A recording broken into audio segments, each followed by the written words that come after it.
peut aborder évidemment la question du réchauffement climatique sous plein d'angles différents. Et je crois que c'est l'une des difficultés quand on veut être climato-sceptique, c'est d'être capable d'avoir un esprit un peu de synthèse sur toutes les questions qui se posent. Et on ne peut pas être spécialiste en tout.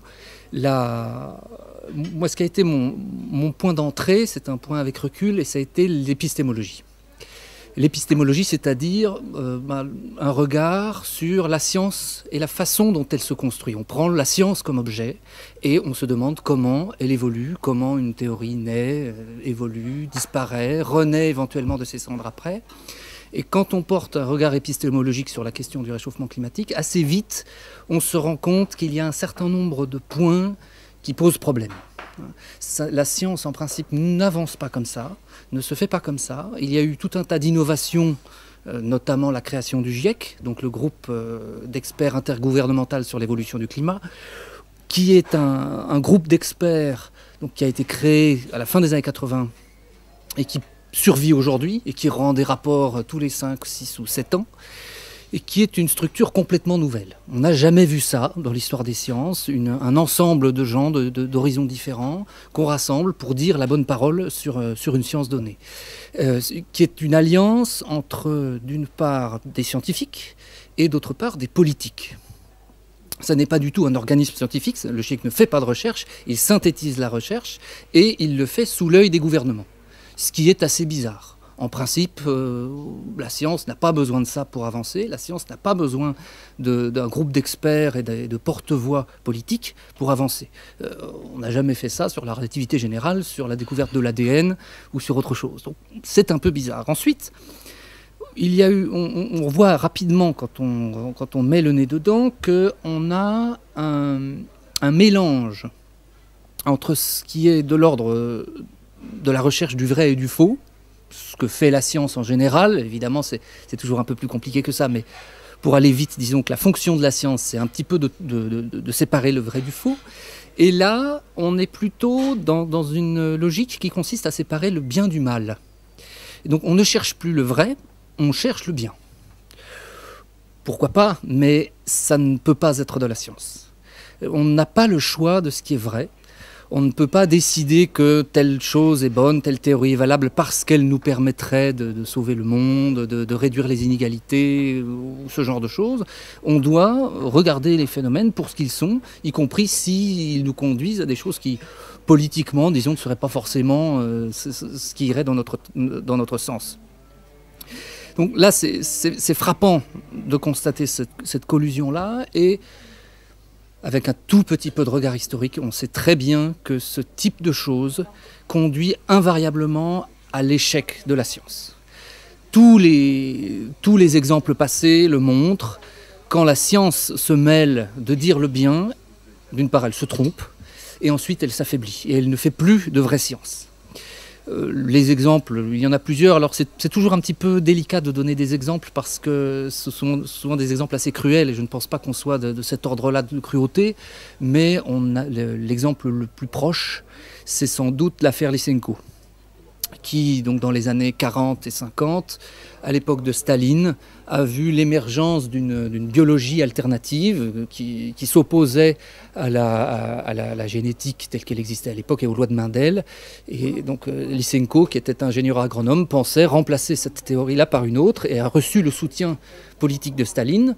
Et sa théorie, qu'on appelle aujourd'hui le lysenkisme, se fondait très bien dans l'idéologie politique de son temps en Union soviétique. Et ça a été très bien étudié, notamment par Dominique Lecourt, après coup, où il a montré qu'il y avait effectivement une adéquation totale entre cette théorie-là, qui s'est révélée pseudo-scientifique, et le matérialisme dialectique de l'Union soviétique. Alors encore une fois, on n'est pas du même ordre, hein, et je ne voudrais pas que ce rapprochement-là serve à suggérer que nos modernes promoteurs du réchauffement climatique seraient des staliniens. On n'en est pas là.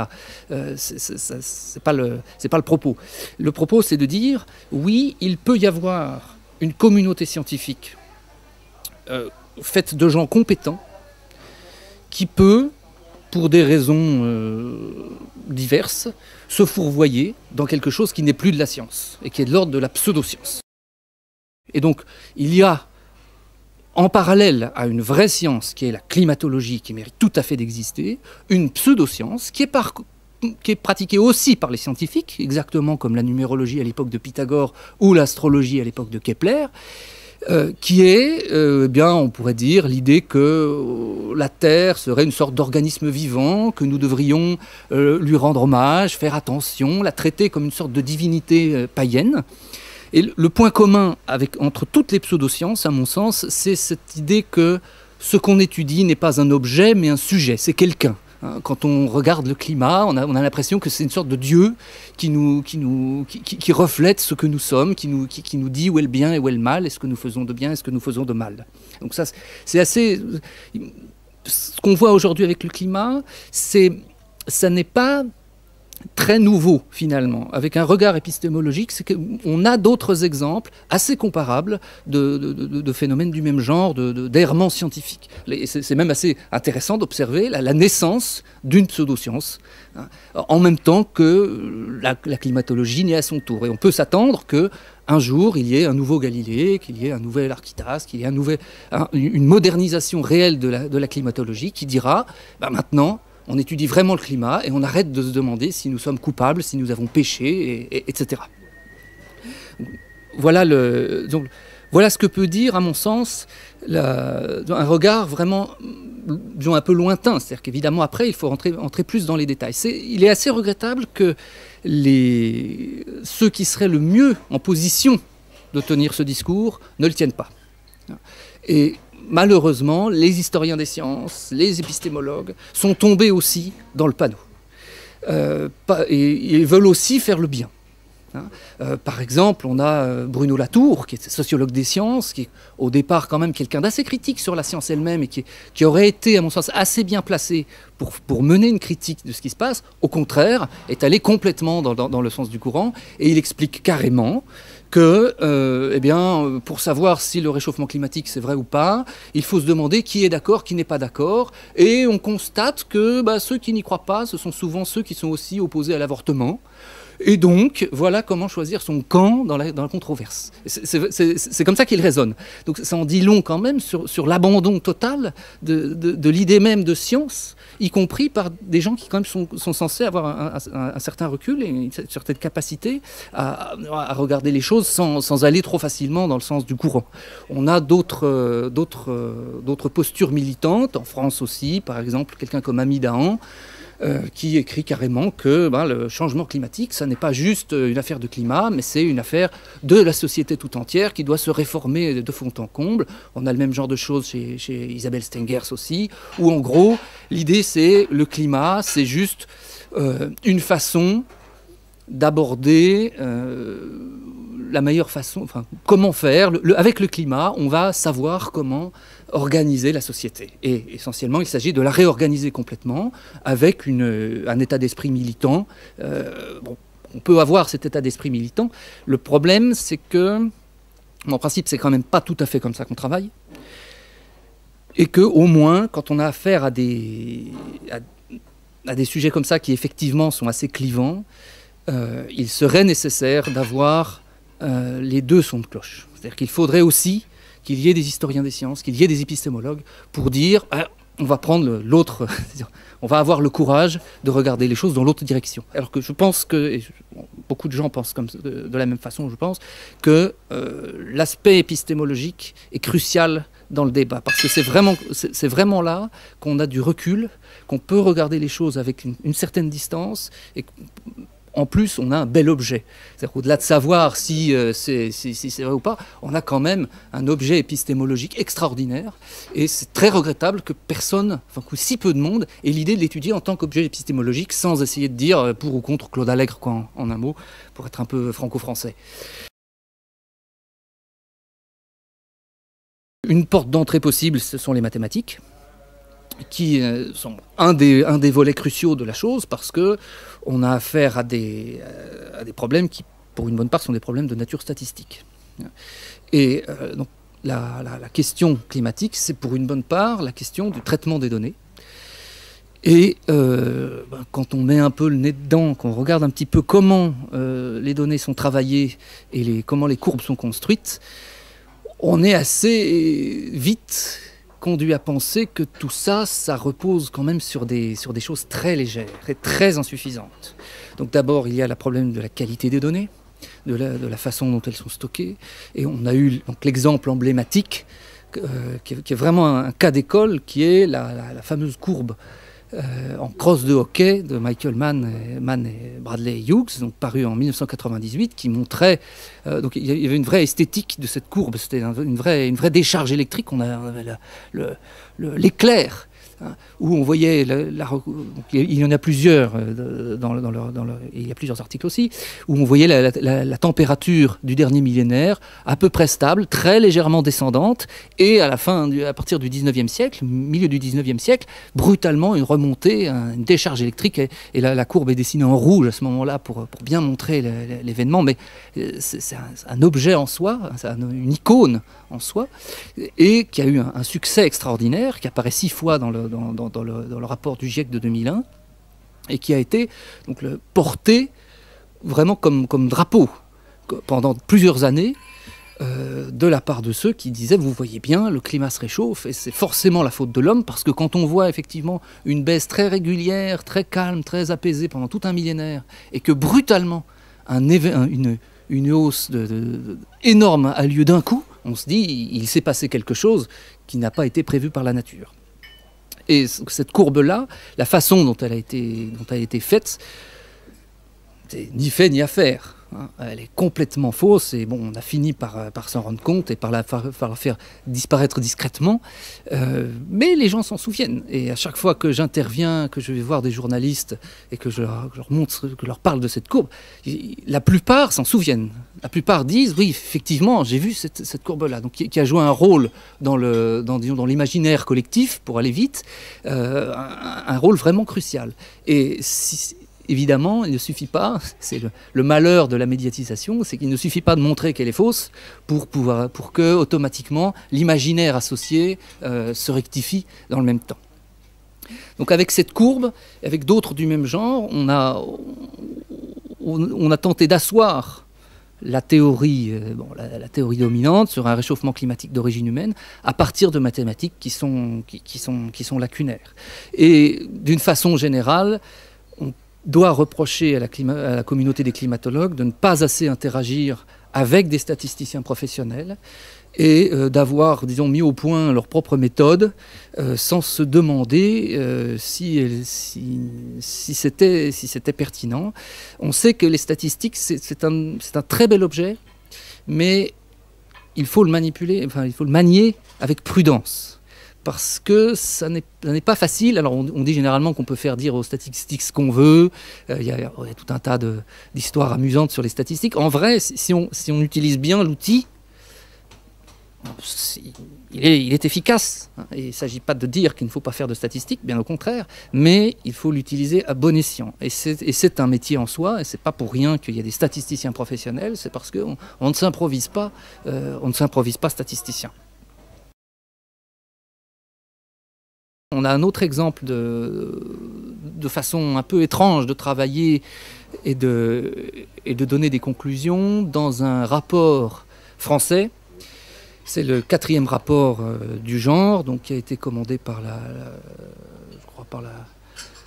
le ministère de l'écologie, et qui est un rapport qui prétend dire ce que sera le climat en France au XXIe siècle. Donc ça s'appelle le climat de la France au XXIe siècle, et il émane de la Direction générale de l'énergie et du climat. Il a été rendu public en août 2014, et il a eu évidemment l'écho qu'on peut imaginer dans la presse, où il était résumé par plus 5,3 degrés en France en 2100. Donc c'est un rapport qui fait une 60aine de pages. Et je pense que personne ne l'a vraiment lu. Je dois être le seul, tout simplement, à l'avoir lu un peu attentivement et plus exactement à avoir exercé un certain regard critique dessus, pour me rendre compte que, eh bien, c'est un rapport qui ne vaut rien. Il n'a aucune valeur, il se contredit lui-même. Il utilise 2 modèles, donc WRF et Aladin Climat, qui disent des choses contradictoires. Mais c'est pas grave, parce que le rapport les mentionne les deux, les met un petit peu sur un pied d'égalité, et finalement les présente ne se préoccupent pas de savoir s'ils sont cohérents entre eux, mais piochent ici et là les choses qui peuvent aller dans le sens voulu. Et bon, je crois qu'il ne reste à peu près rien de ce rapport quand on exerce dessus un esprit critique. Qui a eu le courage de lire vraiment ce rapport et d'apporter dessus une certaine contradiction? Ben, je crois que bon, je l'ai fait humblement et avec mes moyens sur mon blog, mais je crois que personne d'autre ne l'a fait. C'est-à-dire que la presse, y compris la presse des journalistes scientifiques, a servilement recopié les conclusions du rapport, sans aller voir, sans même daigner exercer un esprit critique, un esprit journalistique. En principe, un rapport fait à la demande d'un gouvernement, quand même, on se demande s'il est bon, on peut aller poser des questions aux uns et aux autres, et ça n'a visiblement pas été fait, parce que le rapport, il est considéré comme valable, et il est reproduit. Il va dans le bon sens, disons, il va dans le sens dominant, mais bon, les spectateurs intéressés pourront aller voir mon analyse sur la question. C'est même pas des choses difficiles. C'est très facile de se rendre compte que le rapport ne colle pas. Par exemple, donc il y a un tableau qui annonce l'augmentation de température en France à attendre selon les scénarios climatiques, c'est-à-dire selon qu'on arrête d'émettre du gaz carbonique ou qu'on arrête plus ou moins vite ou qu'on continue. Et ben, à plusieurs endroits de ce tableau-là, on se rend compte que ce que prévoient les modèles, donc les deux modèles qui sont utilisés, c'est plus on émet de gaz carbonique, moins ça se réchauffe. Bon, en 6 endroits, ça se produit sur un tableau qui n'est pas si gros, en 6 endroits, ça réchauffe plus si on émet moins de gaz carbonique. Et ça n'est pas commenté. À la limite, on peut dire, bah oui, effectivement, il y a telle et telle raison, il y a une certaine variabilité, on n'a pas fait assez de run, il n'y a pas de marge d'erreur, donc on peut pas savoir exactement ce qu'il en est. Mais donc, ni les auteurs du rapport, ni ceux qui sont censés l'avoir lu, c'est-à-dire au moins les journalistes scientifiques, n'ont exercé leur esprit critique pour dire, tiens, là quand même, il y a quelque chose d'un peu curieux. Il y a d'autres exemples dans ce rapport, hein, mais à peu près tout est de la même veine. Donc on a des annonces pour les précipitations, dans lesquelles, donc notamment pour l'outre-mer, où il n'y a aucun lien clair entre le gaz carbonique et les précipitations au XXIe siècle. Aucun lien, mais on donne quand même les courbes et on nous explique, la morale de l'histoire reste quand même la même. Il n'y a pas de recul, il n'y a pas l'idée que finalement, peut-être les précipitations, peut-être que le gaz carbonique n'est pas déterminant sur les précipitations. Et finalement, c'est les résultats des modèles eux-mêmes qui le suggèrent, qui devraient conduire à se poser la question. On n'a pas de recul non plus, on nous présente une figure sur la température globale et la température en France, pour constater qu'il y a une variabilité plus grande en France, c'est vrai. Ce qu'on ne nous dit pas, c'est que brutalement, sur les 30 dernières années, la France se serait réchauffée beaucoup plus que la moyenne mondiale. Pourquoi? Pourquoi pas, encore une fois, c'est possible, mais on ne nous dit pas pourquoi, et tout ce qu'on nous dit, c'est, vous voyez bien, en France, la variabilité en France est plus grande que la variabilité sur la Terre entière, ce qui est en soi assez logique, mais on ne se pose pas de questions. C'est un rapport qui ne se pose pas de questions, y compris sur ses propres résultats. Et je pense que c'est un problème. Il y a quand même 6 personnes qui ont travaillé sur ce rapport, et c'est un rapport qui, à mon sens, n'aurait jamais dû être publié. C'est juste un exemple, hein, mais ça, il montre bien, parce que c'est un exemple qui est intéressant, parce que le rapport est assez simple à lire, et on peut vraiment facilement se rendre compte de toutes ses limites. Donc, et il a été fait par des professionnels. Donc, en principe, je pense que c'est une bonne porte d'entrée pour se rendre compte qu'il y a une façon de travailler qui n'est pas bonne. Ça ne suffit pas, évidemment, on pourrait critiquer le rapport du GIEC plus en détail, et il y a bien d'autres choses à faire, mais je crois que ce rapport est assez représentatif d'un état d'esprit où finalement ce qui compte, ce n'est pas la qualité du travail, mais simplement le message qui est donné. S'il va dans le bon sens, alors on ne se pose pas de questions. Et ça, je crois qu'il faudra quand même qu'on arrive à en sortir. C'est une aventure intellectuelle intéressante d'aller regarder ce qui se passe.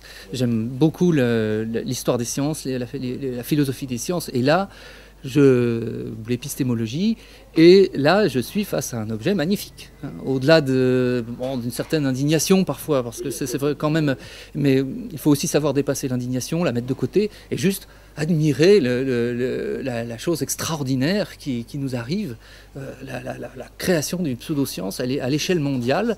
Je suis convaincu que dans quelques dizaines d'années, les historiens des sciences vont avoir énormément de travail. Là, on est en train de donner du travail aux futurs doctorants, aux futurs chercheurs en histoire des sciences, et ça deviendra un cas d'école. Ça deviendra un cas d'école des errements qu'on peut voir en sciences. Les scientifiques eux-mêmes se croient protégés par leur savoir et ne se rendent pas compte qu'au contraire, croire avoir cette protection, c'est se rendre vulnérable, parce que ça conduit à baisser la garde. Et on le voit malheureusement chez pas mal de nos scientifiques qui ne se rendent pas bien compte de ce qui est fait à partir de ce qu'ils disent. Ils pensent que simplement le fait qu'ils disent, ils essayent de se réfugier derrière un savoir technique, leur permet de se sentir un peu à la fois protégés et blancs comme neige, et ne se rendent pas compte qu'ils prêtent la main en réalité à quelque chose qui les dépasse complètement. Le nouveau paradigme n'est pas tout à fait un paradigme scientifique. En fait, c'est un paradigme plutôt moral, voire idéologique pour certains. Mais c'est aussi quelque chose d'assez courant, parce qu'en réalité, la climatologie elle-même, elle se crée. Donc elle se crée en même temps que la pseudoscience qui l'accompagne. Et la pseudoscience, comme d'habitude, est créée par des scientifiques, ce qui est assez commun. Alors un exemple assez amusant que j'aime bien, que j'ai mis dans mon dernier livre, c'est un exemple donné par James Hansen. Donc Hansen, c'est un Américain, un scientifique, qui est le grand promoteur historique de la cause du réchauffement climatique, et qu'il l'a lancé, si l'on peut dire, à l'occasion d'une déposition au Congrès américain, qui était en 1988. C'est vraiment le coup d'envoi médiatique a été donné par Hansen, qui est un scientifique. Et il écrit, donc Hansen s'est intéressé en 2007 dans un article publié dans une revue, comité de lecture, tout ce qu'il y a de sérieux, tout ce qu'il y a de scientifique. Il s'intéresse à la hausse du niveau des mers causée par la fonte de l'Antarctique. Supposée hausse dramatique. Et évidemment, selon Hansen, ce qui crée la fonte de l'Antarctique, c'est la faute de l'homme, évidemment. Et donc, il nous explique que donc, le facteur qui va prendre le dessus dans la hausse du niveau des mers, c'est la fonte de l'Antarctique. Et il nous dit que ce facteur était faible jusqu'à ces dernières années, mais a déjà au moins doublé dans la dernière décennie, et est maintenant proche de 1 mm par an, donc 1 mm de hausse par an. Comme exemple quantitatif, disons que la contribution de la calotte glaciaire est de 1 cm pour la décennie 2005-2015, et qu'elle double chaque décennie jusqu'à ce que la calotte de glace de l'Antarctique Ouest ait en grande partie disparu. Cela produit une hausse du niveau des mers de l'ordre de 5 mètres pour ce siècle. Donc en gros, et même en détail, Hansen nous dit explicitement, il y a eu 1 mm pendant une décennie, disons 2 mm dans la suivante, donc ça va doubler chaque décennie. Et il double pendant un siècle. Alors effectivement, on arrive à 5 mètres de hausse, alors 5 mètres et 12 cm si on veut être tout à fait précis. C'est délirant. N'importe quel mathématicien ou n'importe quelle personne un peu cultivée scientifiquement sait qu'on ne peut pas raisonner comme ça. D'autant plus qu'on arrive à une conclusion d'une hausse de 5 mètres, de hausse du niveau des mers, qui est complètement délirante.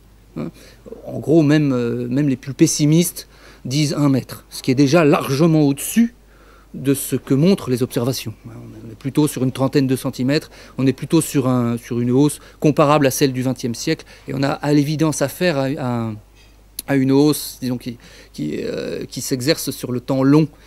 Donc Hansen pronostique une hausse complètement délirante de 5 mètres, et il l'appuie sur des mathématiques, il l'appuie sur un raisonnement, soi-disant, il suffit de doubler. Donc c'est évidemment, ça, quand on double tous les 10 ans, très vite, c'est connu depuis les conteurs orientaux et une célèbre histoire de grains de blé qu'on double sur les cases d'un échiquier, on sait qu'on atteint très vite des très grandes valeurs. Et donc, avec ce calcul-là, entre guillemets, il arrive à peu de frais à essayer de nous faire peur, avec très peu de choses au départ, parce que bon, une hausse de 1 mm par an, c'est quand même pas, ça n'a pas de quoi faire ça n'a pas de quoi inquiéter.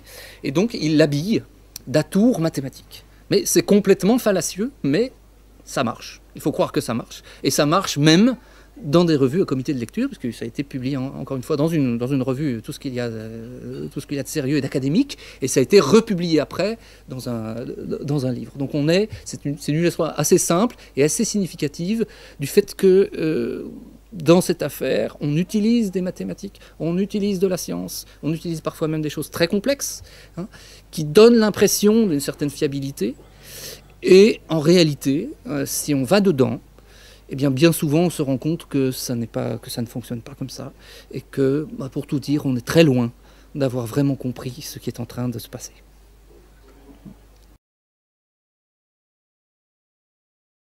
Alors ça, c'est effectivement une question qu'il faut se poser. Est-ce que c'est de l'incompétence? Est-ce que c'est de la malhonnêteté? Mon point de vue là-dessus, c'est ni l'un ni l'autre. D'abord, sur la malhonnêteté, je n'y crois pas beaucoup.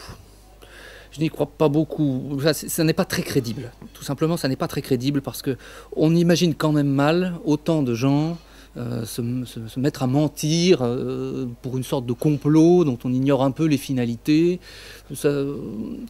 C'est plutôt voir un complot, voire même une malhonnêteté des uns et des autres disparate et qui arriverait à se retrouver sur certains objectifs communs. Je trouve que c'est surtout une paresse intellectuelle. Ça permet de tout expliquer à bon compte, on n'a plus besoin de réfléchir et ça n'est pas une hypothèse très intéressante. C'est d'autant moins intéressant qu'il y a assez peu de preuves. Alors effectivement, il y a l'affaire du Climate Gate, qui sont des courriers électroniques qui ont été divulgués entre climatologues et qui montrent très clairement que, pour faire court, il y a quelque chose de pourri au royaume de la climatologie et au royaume du GIEC.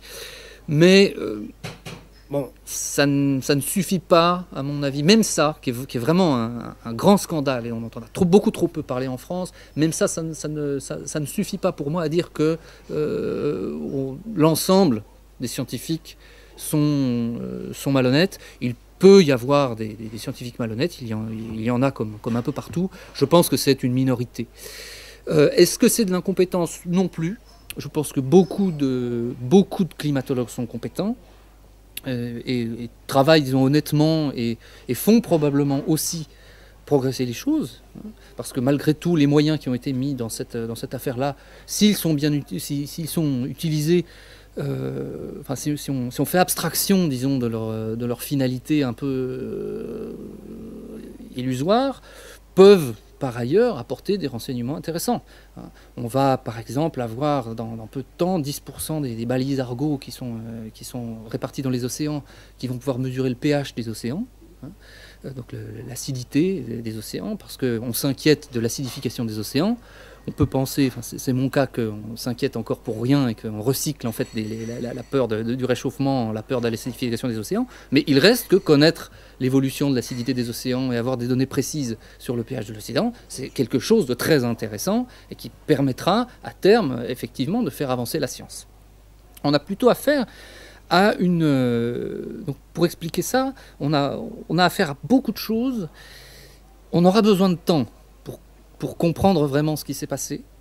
Mais entre autres choses, on a affaire je le disais tout à l'heure, à la création d'une pseudo-science qui est quelque chose d'assez naturel dans l'histoire des sciences, à tous les niveaux. On crée une pseudo-science en même temps qu'on crée la science, et c'est la marque que la climatologie n'est pas encore une science moderne. Pour moi, c'est vraiment l'un des critères majeurs pour distinguer une science moderne d'une science que je dirais archaïque, sans connotation péjorative, mais disons une science ancienne, une science qui n'est pas encore mûre, c'est séparation de la science et de la pseudo-science. Ça n'est pas fait pour l'instant. Donc ça explique pourquoi on peut avoir ce double discours scientifique. D'un côté, un discours effectivement raisonnable, travaillé avec des gens qui essayent effectivement de faire des modèles climatiques qui fonctionnent, de comprendre l'évolution des variables climatiques, et de l'autre, un discours moral, un discours qui utilise des mathématiques comme celui de Hansen sans véritablement que ce soit fondé. Et c'est au moins du point de vue scientifique, je crois que c'est ça à quoi on a affaire. Alors, ça a été à la rencontre de beaucoup d'autres choses, et les scientifiques ne sont pas seuls responsables. Les scientifiques, encore une fois, sont largement dépassés, à mon sens, par ce qui leur arrive. Ça n'est pas la même chose. Faire de la science et savoir ce que c'est, ça n'est pas la même chose. Et dans une affaire comme le climat, faire de la science, ça n'est pas suffisant. Il faut aussi savoir ce qu'on fait, et il faut aussi être capable de comprendre les interactions, ses propres, la façon dont nous voyons le monde, la façon dont... il faut comprendre que la façon dont nous voyons le monde peut influencer la façon dont nous faisons la science, et que ce problème se pose d'autant plus quand la science qu'on fait entre en résonance avec le reste du monde. D'une façon générale, il y a une tradition qui est normalement une tradition tout à fait saine, qui est que, on fait confiance aux collègues. Et donc, je l'ai pratiqué moi-même aussi beaucoup, de façon naturelle, pendant très longtemps. C'est les collègues climatologues disent que j'ai pas de raison de suspecter quoi que ce soit. Et c'est cet état d'esprit qui est assez majoritaire, pas seulement chez les mathématiciens, mais je crois chez tous les scientifiques. C'est un état d'esprit assez normal, qui est que on n'a pas de raison de remettre en question ce que disent les collègues. Il faut aller voir, il faut avoir une bonne raison de s'y mettre. Alors une bonne raison, c'est-à-dire il faut avoir envie de s'y mettre, et a priori on ne peut pas tous s'occuper de tout, donc je comprends fort bien que la plupart de mes collègues universitaires, ne se soient pas penchés sur la question, et donc se fient au courant dominant, se fient au rapport du GIEC, se fient aux collègues climatologues. C'est l'attitude la plus logique, c'est l'attitude la plus raisonnable, et c'est l'une des bizarreries, effectivement, de l'affaire. C'est que moi-même, j'ai longtemps hésité à me dire, avant d'être capable de me dire qu'il fallait rompre avec ça. Je me suis rendu compte assez vite, quand je suis allé dans le fond du problème, je me suis rendu compte assez vite que quelque chose n'allait pas. D'abord, encore une fois, pour des raisons épistémologiques, parce qu'on voyait trop de confiance, déjà. Trop de confiance sur un objet manifestement difficile à appréhender, peu de capacité à se remettre en question, beaucoup de violence dans les attaques des contradicteurs, et un discours qui flirtait très vite, très souvent, très rapidement avec la morale, avec l'idéologie, donc pas du tout scientifique. Et c'est ce genre de choses. Mais il faut avoir envie de s'y mettre, il faut avoir envie de... Sinon, la logique, c'est de croire le GIEC. Et ce que j'ai fait moi-même pendant des années, on se dit, bon, c'est peut-être un petit peu exagéré, voilà, les journalistes en rajoutent.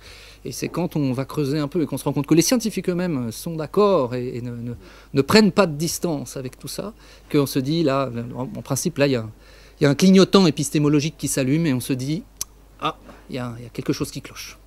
Mais c'est quand même quelque chose d'original. S'il y a une chose originale, vraiment, dans cette affaire, par rapport à d'autres affaires de l'histoire des sciences, comme l'affaire Lysenko, à laquelle je le rapprochais tout à l'heure, c'est que, pour cette fois, c'est plutôt ceux qui sont extérieurs à la climatologie proprement dite qui ont fait le travail. D'ordinaire, ce sont les scientifiques qui eux-mêmes, disons, se débarrassent de leur propre pseudoscience. Et là, ça vient de qui? Des blogueurs. Ça vient de Steve McIntyre, ça vient d'Anthony Watts, ça vient de Ross McKittrick, qui est économiste. Ça vient de gens qui sont à la périphérie, et pas du tout de gens à l'intérieur. Ça, c'est quand même plutôt rare. C'est a priori pas très bon. Là, c'est si vous dites ça à des collègues universitaires, en principe, on fait confiance encore une fois à l'institution, et c'est très souvent légitime. Et là, pour une fois, il faut reconnaître que le salut vient plutôt de l'extérieur.